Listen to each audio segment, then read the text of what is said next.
Xadrez.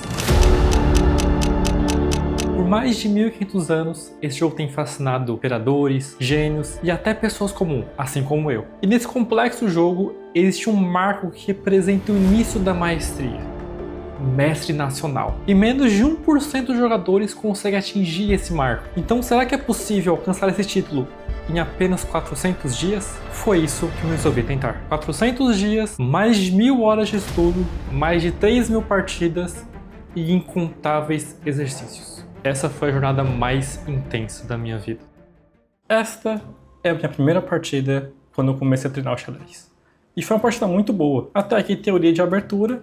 Uma italiana eu achava na época, hoje eu sei que é uma defesa feridor. E aqui eu perdi o meu bispo de casas brancas, eu não tenho onde levar ele. E eu acabo tomando de peão, liberando minha torre. Mas lances passam e aqui eu tenho um lance brilhante, onde eu tomo o peão sacrificando a minha dama. Ele pode só tomar aqui de bispo, mas aqui eu retomo a dama dele com cheque ainda por cima. Mas o brilhante nem é agora, ele vai tomar. Eu vou retomar, é cheque, ele joga o rei pro canto e aqui, meus amigos, eu sacrifico minha dama de novo, porque eu posso tomar o cavalo, ameaçando a dama, e se ele tomar minha dama, eu tomo a dama dele. E foi o que aconteceu. Ele retomou meu cavalo, minha torre, tomei o bispo dele, e aqui eu tô com 2 peças por uma, e sai o jogo, eu troco as damas e eventualmente eu dou checkmate, ou ele abandona.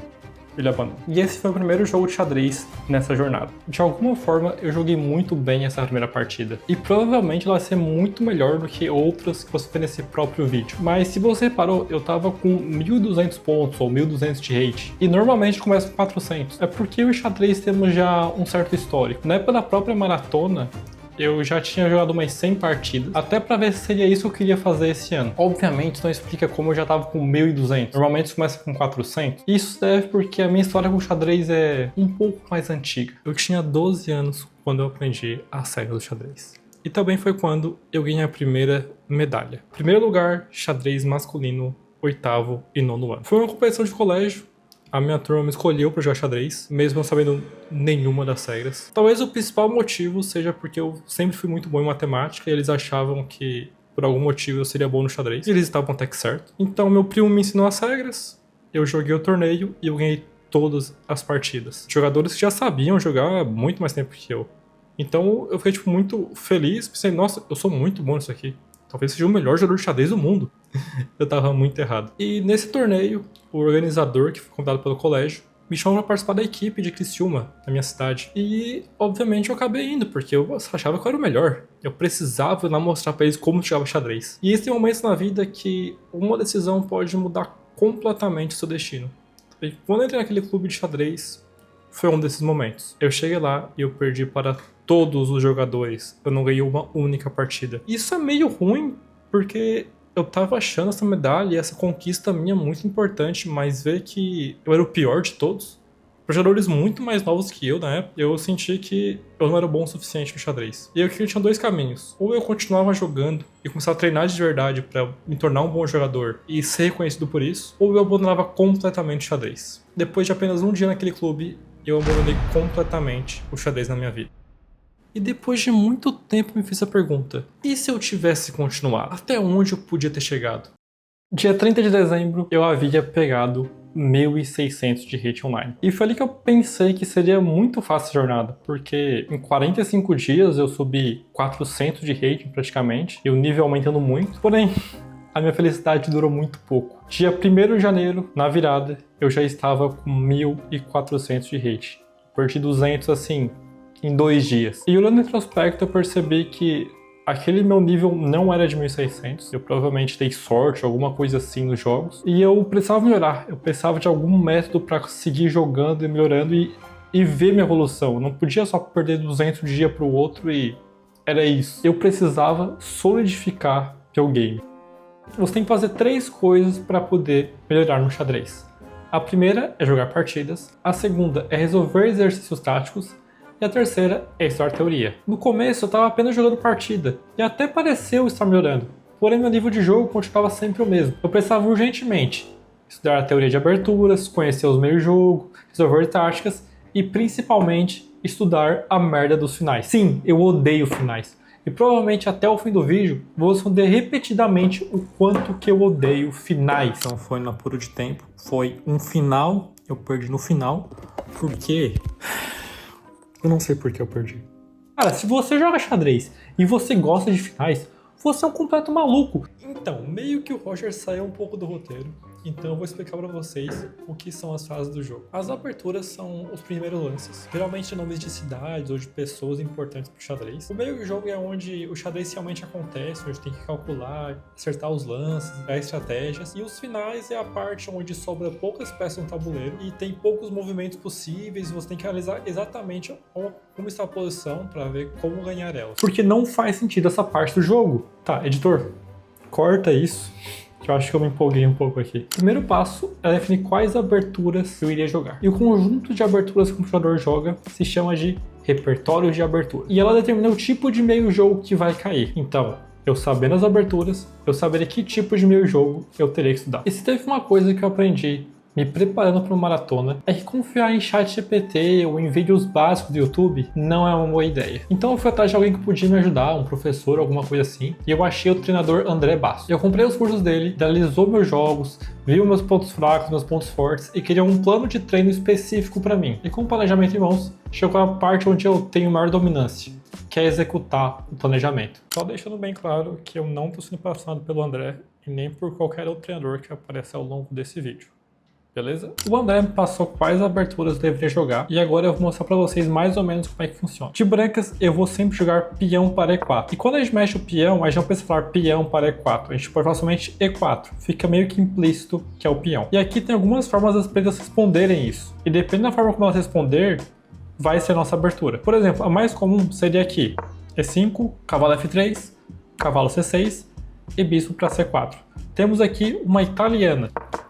Mas caso aqui, ao invés de E5, eles jogarem C5, nós temos uma defesa siciliana. E nessa posição eu jogarei C3, caindo numa lapim contra a defesa siciliana.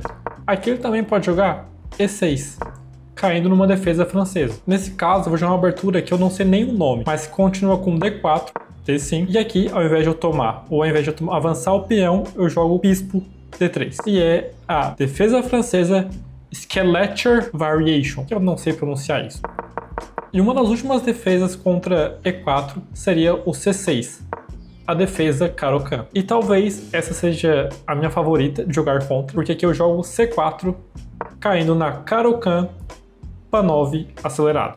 Uma das vantagens desse repertório de aberturas é que de diversas formas eu consigo cair no peão do dama isolado. Contra a Caro-Kann, eu caio no peão do dama isolado. E eu memorizo bem essa posição, que em diversas outras formas vai cair nela também, como na lapim. E por transposição, a gente chega na posição muito parecida, com pequenas diferenças, mas ainda assim jogando com o peão da dama isolado. Uma terceira forma de cair nela seria contra a francesa. Nesse caso, a francesa também muda um pouco as posições das peças, mas ainda assim estão na estrutura do peão dama isolado. Isso é uma coisa muito boa, por um lado, porque várias posições minhas, várias aberturas caem na mesma posição, então eu consigo meio que transpor planos de meio jogo. Porém, um ponto fraco é que esse peão isolado aqui é muito fácil de ser combatido, porque ele não tem posição de outros peões e somente peças. E isso acaba deixando um pouco ele vulnerável a ataques. Porém, entretanto, um dos padrões posicionais dessa posição, em algum momento eu jogar D5, sacrificando o peão para eu ganhar espaço e atacar na ala do rei. Isso é um pouco mais complexo, não vou entrar em muitos detalhes, mas é basicamente as posições que eu mais gostei de jogar foram essas, então é uma coisa muito boa que a maior parte das aberturas de brancas cai nessa posição. Agora falando de pretas, e é onde tem alguns problemas, né? Vamos começar com o mais fácil.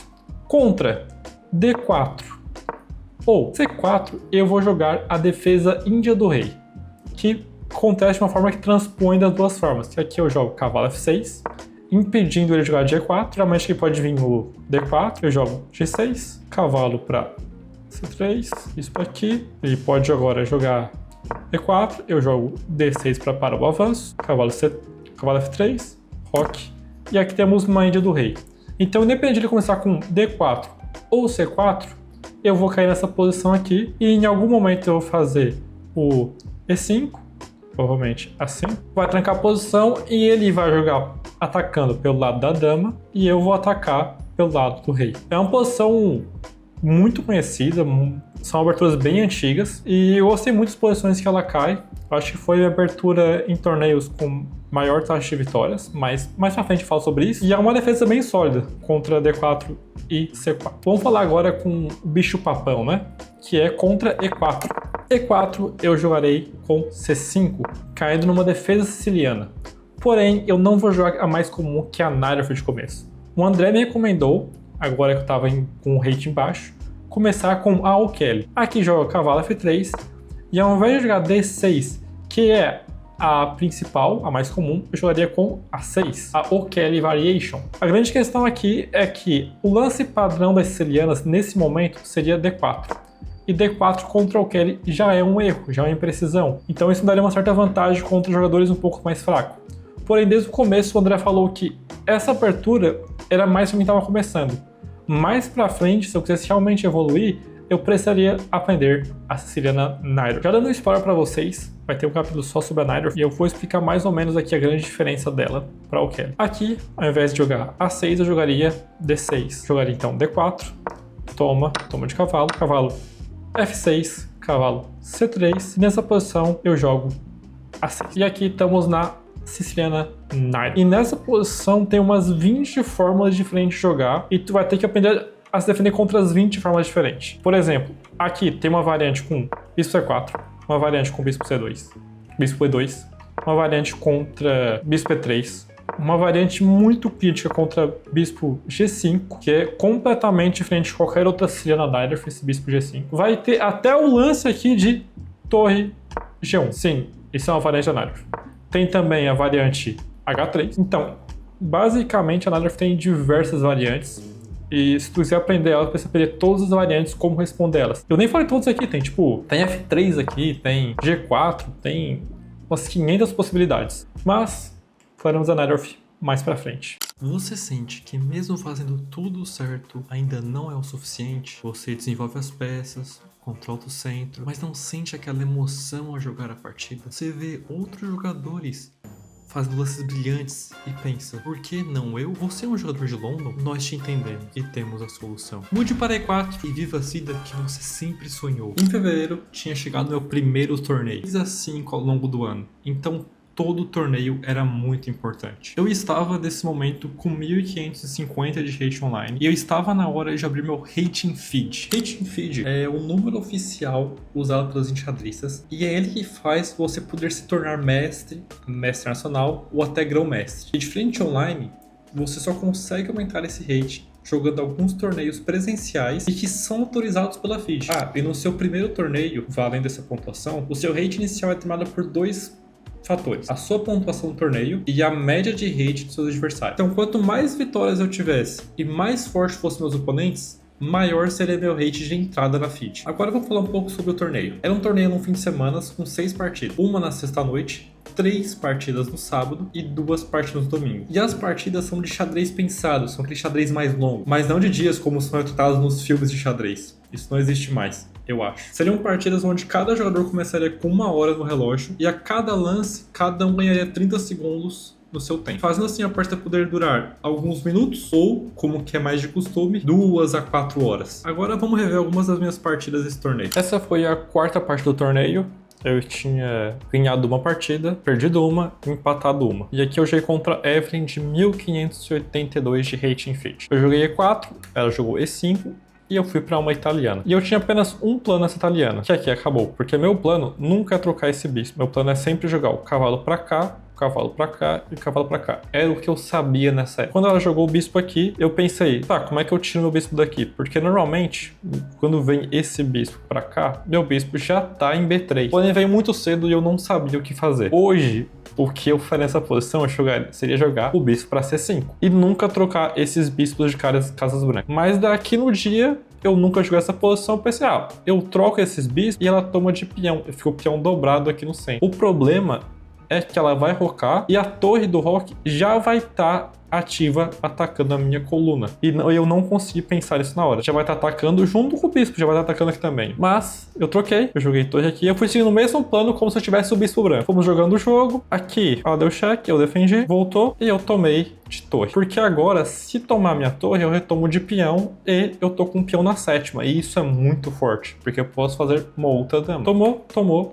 E aqui eu tava muito confiante que o jogo tava ganho. Porém, foi seguindo o jogo, aqui havia um lance salvável, que seria dama F6. Por que esse lance salva? Porque ameaça tomar meu cavalo com cheque. E o cavalo dela tá defendendo a coração. Mas aqui ela jogou o cavalo A8. E eu rapidamente percebi que isso aqui era um problema. Que esse cavalo aqui era um problema. Essa diagonal inteira aqui era um problema, né? Diagonal não, essa coluna inteira era um problema. Porque se eu tirasse o cavalo e a dama também estivesse aqui, tomava meu peão e de alguma forma teria um perpétuo ou um checkmate aqui. Então eu voltei minha dama para A4 para poder manobrar para D1, defendendo o cavalo, caso viesse algum ataque. E meu peão tá muito bem defendido ali pela torre. E para esse cavalo poder atacar o peão, o cavalo teria que sair dessa casa aqui. Ela jogou o lance, eu defendi.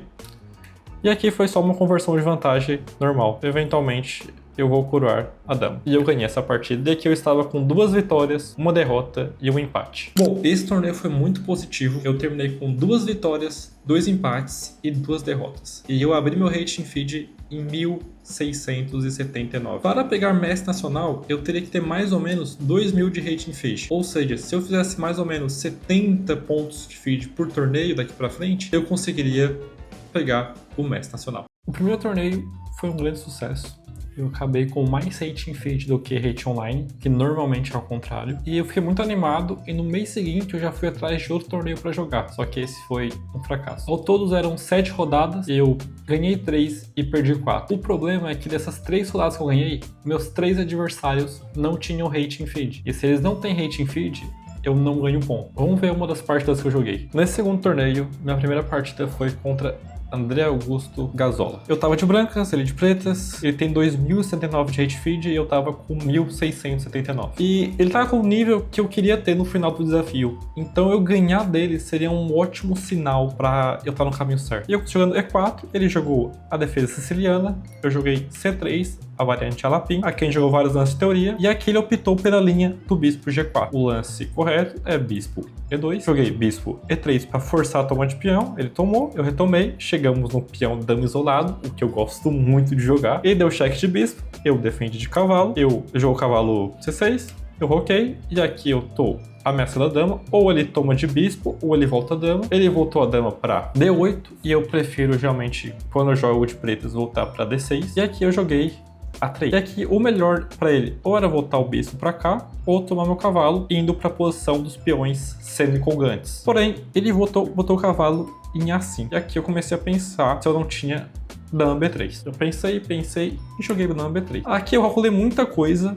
Eu não achei o lance que ele impedia de eu ganhar o peão dele. E agora eu vejo vários, né? Agora, tipo, ele pode jogar bispo B6, que é um lance muito forte, porque também ameaça esse peão. Ou ele pode jogar até dama B6, forçando a troca de damas e com um peão isolado. Mas na hora eu não vi isso. E aqui ele jogou bispo toma C3. E eu calculei esse lance. E aqui eu achei o melhor lance nessa posição. Onde eu ganho um peão. Eu jogo dama toma, deixando o bispo caindo e ameaçando tomar o cavalo com cheque. O único lance aqui que ele mantém uma igualdade, assim, fica meio ponto pra mim, é rock. Se ele toma aqui, se ele tira o cavalo, se ele faz qualquer coisa, eu estou ganhando. Mas aqui ele encontrou, depois de muito pensar, o lance rock. E aqui eu fiquei um pouco desanimado, porque eu tinha calculado tudo. Ele estava muito animado, tipo, um pouco ansioso também, porque tipo, é um jogador muito forte e ele errou isso. Pelo menos eu achava que ele tinha errado isso. E depois confirmou que ele tinha errado. Aqui eu tinha opção de tomar o bispo ou o cavalo, mas se eu tomasse o cavalo, ele podia tomar depois o meu peão, e daí eu não sabia muito como progredir. Então eu tomei o bispo, fui para posições dos peões semi-colgantes. Agora meu peão isolado tem um protetor, e eu tomei essa lane do cavalo dele. Ele jogou o cavalo para 5. Aqui o melhor lance era 6.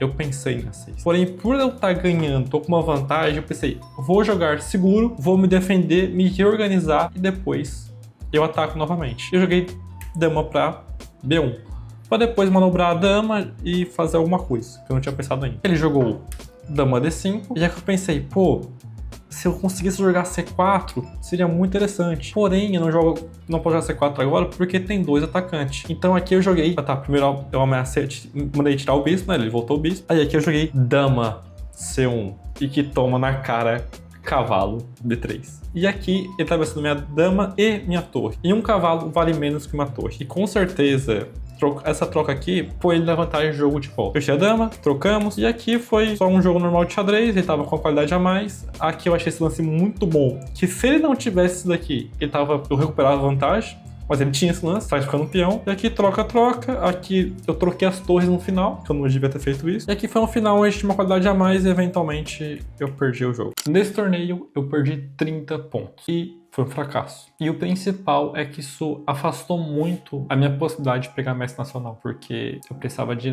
300 pontos, agora eu perdi mais 30, tava ficando cada vez mais difícil. Mas esse torneio teve uma coisa positiva. Lá eu encontrei diversos jogadores da minha cidade, e eu já tinha conversado com o Evandro para participar, mas eu acho que foi naquele torneio, conversando, conhecendo mais a equipe, onde eu realmente me juntei à equipe da minha cidade. E talvez essa tenha sido a melhor parte da minha jornada no xadrez, foi conhecer outros jogadores, treinar pessoalmente, ir para torneios juntos, discutir estratégias, etc. Cara, foi muito incrível fazer parte da equipe de xadrez, tipo assim, conversar com outros xadristas e, tipo, ver o brilho nos olhos das pessoas jogando, tá ligado? E também sou muito grato a todos os meus companheiros de equipe, mas em especial o Evandro, que é o técnico que me aceitou na equipe e me ajudou muito a melhorar como jogador. Então, fica um agradecimento especial aqui para ele. Mas voltando um pouco no tempo, temos um problema. Quando eu me juntei à equipe, eu era o pior da equipe. Então, meio que eu criei um segundo objetivo pro ano. Além de eu pegar mestre nacional, eu queria até o fim do ano me tornar um dos melhores da equipe.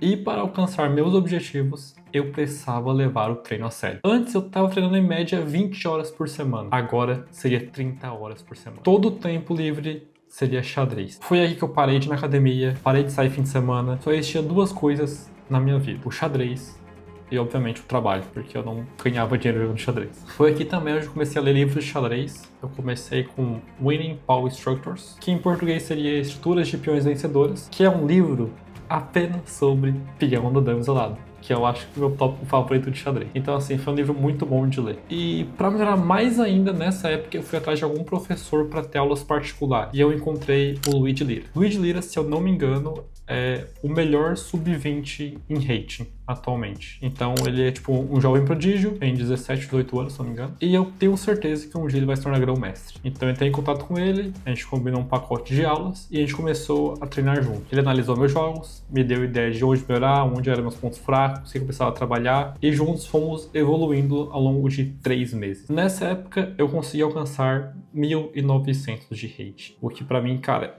incrível, tipo, foi 9 meses mais ou menos de treinamento e eu subi quase 700 de rate. E eu estava cada vez mais perto do 2.200, que era tipo assim, um grande marco, porque significaria que meu nível seria mais ou menos próximo de um mestre nacional. E depois de 3 intensos meses de treinamento, tinha chegado a hora de eu mostrar meu nível em um torneio. Esse tinha tudo para ser o meu melhor torneio.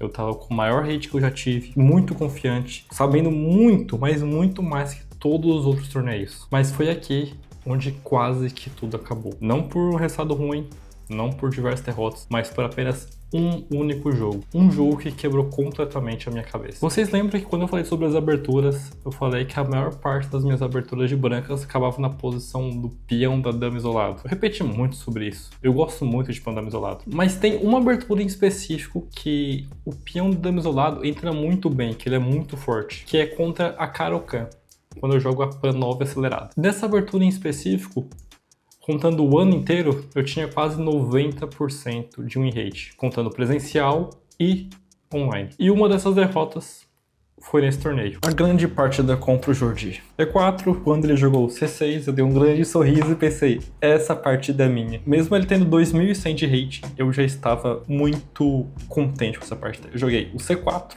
e tudo caiu exatamente de acordo com a teoria. Aqui eu tava, tipo assim, muito feliz, muito feliz. Tudo ao toque, tá? Aqui tudo que eu fiz foi ao toque. Eu acho que ele também, até esse momento foi tudo ao toque. E aqui ele já começou a pensar, e aqui eu acho que ele já cometeu, acho que uma precisão. Não achava que pensava fazer tão rápido isso daqui. Mas enfim. O jogo foi seguindo, ele rocou, e aqui ele jogou H6. Eu estava com, acho que 1h30 no relógio, ou 1 hora. Tava exatamente com o número inicial, ele tinha perdido uns 30 minutos. E nessa posição, eu já joguei umas 20 vezes. E eu tenho certeza absoluta que esse lance é erro.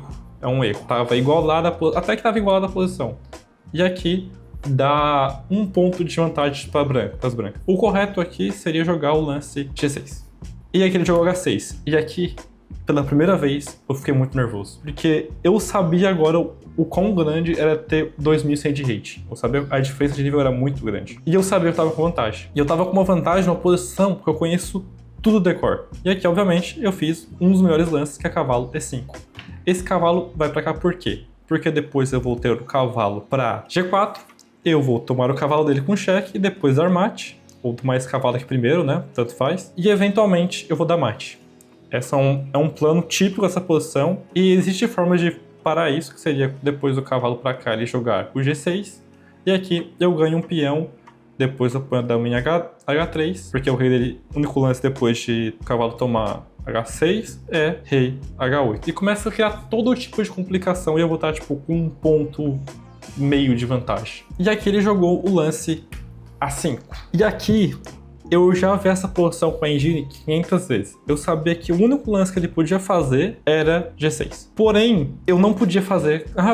eu podia fazer cavalo pra cá. Mas aqui eu tinha um plano melhor que eu não vi, que seria cavalo C6. Porque aqui eu ameaço a dama e o bispo. E aqui eu ganho uma peça. Deixa eu abrir a engine pra mostrar pra vocês. Ele jogou aqui. Ó, eu tava com 1.3 de vantagem, mais ou menos. E aqui ele jogou o A5. Eu mostrei essa posição pro Lira e sem engine, sem nada. Quando ele fez o A5, ele falou: ah, cavalo C6 tá ganho, né? Ganhou uma peça. Tipo, ele calculou isso em segundos. E eu, na hora, eu não vi isso. Nem passou pela minha cabeça. Isso era um grande problema. Porque aqui, eu eventualmente vou ganhar uma peça. Porque ele vai ter que tirar a dama. Eu vou tomar esse cavalo. Se toma de peão, eu ganho aqui de qualquer forma, porque agora a torre protege. Se toma de dama, eu tenho um cheque e eu ainda ganho a dama. Então, assim, era uma posição muito ruim pra eles. E aqui eu fiz o lance da minha cabeça. O lance que, tipo assim, o padrão pra mim... Ah, tá, eu tinha diversos lances aqui, tá? Ó, se bispo toma aqui, também tô ganho. Se eu sacrificasse o bispo aqui, ó. Aqui eu também tô ganho. Tipo assim, eu tinha diversos lances e ganhava. E eu fiz cavalo aqui. Que ainda tá ganho. Ainda eu tô muito bem. E o melhor lance ainda é o G6. Ele melhor é você fazer esse G6. Porém, aqui ele quebrou minhas pernas para que ele fez bispo A6. E aqui eu tenho só um lance e ganho a partida. E o lance seria cavalo toma peão. E na hora eu não vi isso. E aqui eu me desesperei. Porque todo o meu plano foi por água abaixo. E eu não sabia como progredir. Então eu joguei dama para H3. E aqui está empatado. Ele trocou as peças, e aqui eu não tenho uma perspectiva de ataque tão grande, porque o máximo que você ganha é esse peão. Ele voltou aqui, eu acho que não, daí eu tô avançando a torre, tá avançando minha dama, eu não posso tomar o peão. E aqui eu volto minha dama, bem triste, e aqui ele ganha meu peão central, e aqui vai tudo por água abaixo, toca as damas, tô com um peão a menos, e ele é muito melhor que eu, e agora que você dá uma posição onde eu conheço, uma posição que eu tô pior, eventualmente eu perdi o jogo. E foi aqui onde foi um dos piores momentos do ano de xadrez, porque, cara, eu sabia que eu tava ganho. Eu sabia que o que ele fez foi um erro. E mesmo assim, eu não consegui ganhar. Ao todo, ano passado, eu perdi mais 10 partidas pra Caro-Kann e ganhei 90. E uma das partidas foi essa, que eu estava ganho. Em agosto, eu não joguei xadrez. Estava completamente desanimado, queria mais nem ver xadrez, porque pra mim não fazia sentido continuar treinando dia a dia, me esforçando, sendo que seria impossível pegar mestre nacional até o fim do ano. Então, os dias foram se passando e eu parei. Desisti. Porém, eu descobri que existe outra forma de se tornar mestre nacional. Não apenas pelo hate, mas também uma performance em um torneio específico. Esse torneio, você tem uma certa pontuação, você ganha o título de mestre nacional. E em setembro foi anunciado as finais brasileiras de xadrez. E seria aqui perto de casa. E além disso, qualquer jogador que fizer 6,5 pontos em 11 partidas ganharia o título de mestre nacional. Eu olhei para aquilo e pensei, eu acho que essa é a minha chance. A última chance. Eu vou dar all-in nesse torneio, vai ser meu último torneio de xadrez e eu vou me dedicar o máximo possível para conseguir ganhar ele. E esse torneio também, os 3 melhores se qualificam para as Olimpíadas. Mas eu resolvi deixar para os outros, né? Eu vou focar no mestre nacional primeiro. Então, para jogar esse torneio, eu sabia que eu tinha que melhorar 2 coisas. Meus finais e trocar minha Ciliana O'Kelly pela Ciliana Najdorf. Eu enrolei muito e tava na hora de mudar. A Ciliana Najdorf é a Ciliana mais difícil de todas. E eu diria que é uma das aberturas mais complexas de se aprender para jogar contra E4. Pelo principal motivo que tem diversas linhas que você tem que aprender. E muitas vezes um lance que é muito bom contra uma linha, contra outra que é bem similar, esse mesmo lance perde completamente. Então, além de você saber linhas de cor, você tem que saber como responder de forma correta cada um dos lances do oponente. Então, é tipo o lance 20 em algumas situações. E pra você ter uma ideia, o curso que eu tenho de Night tem umas 10 a 12 horas. E eu tenho certeza que tem alguns cursos até com mais horas disso. Pra você entender o quão complexo é essa defesa. Ontem fez exatamente um dia que comecei a jogar xadrez todos os dias. Eu vou mostrar pra você agora a minha conta. E hoje falta acho que 20 dias pro meu último torneio de xadrez. É lá onde eu vou pegar a meta nacional e ver se esse desafio foi um sucesso ou um completo fracasso. Vou te mostrar minha conta agora. Vamos lá. Estou agora com 1994 de rate. Eu vou subir 689, 700, né? Porque aqui já pulou 2 dias, eu acho. E foi uma grande evolução. Isso aqui em apenas um ano, eu acho. Porém, eu queria mais. Porque faltam 20 dias pro meu torneio, né? E para eu pegar a meta nacional, eu precisava ter uns 2.200 aqui. Então eu tenho 20 dias para subir 200 de rate. E como vocês podem ver pelo gráfico aqui, subir 200 de rate é muito difícil. Não é à toa que 12 meses eu subi 600. Foi uma média 50 por mês, assim. Então em 20 dias subir mais 200, eu acho que vai ser difícil. Porém, eu vou ter que tentar, né? Vamos ver só um pouco meu histórico aqui. Foram ao todo 2.066 partidas. Foi médio que umas 4 por dia? Não, foi mais 5 médio por dia. Mas mais de 5 por dia, 6 por dia. Teve dia que eu joguei muito mais, teve dia que eu joguei muito menos. Lembrando que isso aqui somente as partidas rápidas, tá? Somente as partidas rápidas aqui. Pode ver até que Blitz e o resto eu não jogo. Foram 1.044 vitórias, 94 empates, 928 derrotas. Minha melhor vitória foi contra um cara de 2060. Não vou dizer que estou feliz com o resultado, porque ainda tenho 20 dias e eu espero mais. Mas, por enquanto, tá um resultado ok. E agora eu vou treinar o resto da tarde inteira esse domingo e ver se consigo bater o tão sonhado 2.000 de rating e depois ir pro 2.100. Pronto para treinar? Vamos. Vamos lá, então, né? Muito bem, você falou que vai ver finais, né? Sim. Vamos ver o que você sabe fazer, né? A gente nunca viu finais, certo? Tudo bem, você tá de brancas, esse peão promove para baixo, né? Os finais que a gente vai ver agora, baseado nos 20 finais que mais acontecem, né? Final acontece bastante, aparentemente. Cavalo GS4. Perfeito, né? Essa empatou. Cavalos, começa de novo. Cavalo F2. Mano, tu arrasou hoje aí. O que você achou do treino? Eu mesmo digo, eu achei bom pra caralho. Gostei bastante. Estou oficialmente aqui no torneio, ele começa amanhã. Eu estou muito ansioso, muito ansioso. Só que o positivo dessa vez é que eu não preciso acordar cedo. Então talvez eu tome algum remédio para dormir, a melatonina que eu trouxe. E aí eu durmo até muito mais tarde e acordo tipo umas 11 da manhã para jogar o torneio. O que é meio complicado porque eu tô muito acostumado a acordar às 6 da manhã, 5 e meia. Então talvez seja um problema o meu sono. Porque se eu acordar muito cedo, a segunda rodada às 8 da noite, eu já vou estar com sono. Porque eu costumo dormir umas 9, 9 e meia. Bom, diversos problemas, muita ansiedade, mas eu vou dar o melhor pra ganhar.